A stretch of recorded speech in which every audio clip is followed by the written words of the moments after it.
അമ്മ അതിരാവിലെ blood sugar നോക്കിയിട്ട് അന്തം വിട്ടു. പതിവില്ലാത്ത വിധം താഴ്ന്ന ഷുഗർ ലെവൽ കാണിച്ച് ഗ്ലൂക്കോമീറ്റർ കൃതാർത്ഥതയോടെ നിന്നു. അടുക്കളയിൽ സവോള എരിയുമ്പോൾ അമ്മയുടെ കണ്ണ് എരിഞ്ഞതേയില്ല. സവോളയും ഉള്ളിയും ഒക്കെ അമ്മയെ നോക്കി സ്നേഹത്തോടെ പുഞ്ചിരിച്ചു. ഫ്രിഡ്ജിലേക്ക് പാത്രങ്ങൾ എത്ര കയറ്റിയിട്ടും ഇനിയും ഒരുപാട് സ്ഥലമുണ്ടെന്ന് കണ്ട് അമ്മ അത്ഭുതപ്പെട്ടപ്പോൾ ഫ്രിഡ്ജ് കണ്ണിറുക്കി.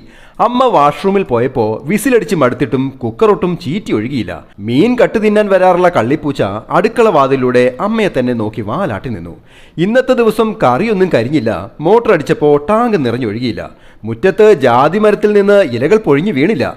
എന്തിനധികം അമ്മയ്ക്കിന്ന് മുട്ടുവേദനയൊട്ടും തോന്നിയതുമില്ല. ഇതെന്ത് മറിമായം എന്നമ്മ അത്ഭുതപ്പെടുമ്പോൾ അടുക്കളയിലെ റേഡിയോ പാടിക്കൊണ്ടേയിരുന്നു. അമ്മ മനസ്സ് തങ്ക മനസ്സ് മുറ്റത്തെ തുളസി പോലെ. അടുക്കളയിലെ അമ്മയുടെ പ്രിയപ്പെട്ട ആ മക്കൾക്കറിയാം ഇന്ന് മാതൃദിനമാണെന്ന്. അവരാരും ഇന്ന് അമ്മയെ കഷ്ടപ്പെടുത്തില്ല. ഓരോ വീട്ടിലെയും ഫ്രിഡ്ജിന്റെയും കുക്കറിന്റെയും കറിക്കത്തിയുടെയും ചൂലിന്റെയും ഒക്കെ സ്നേഹനിധിയായ അമ്മമാർക്ക് happy mothers day. Happy drawing, Saneesh Divakaran.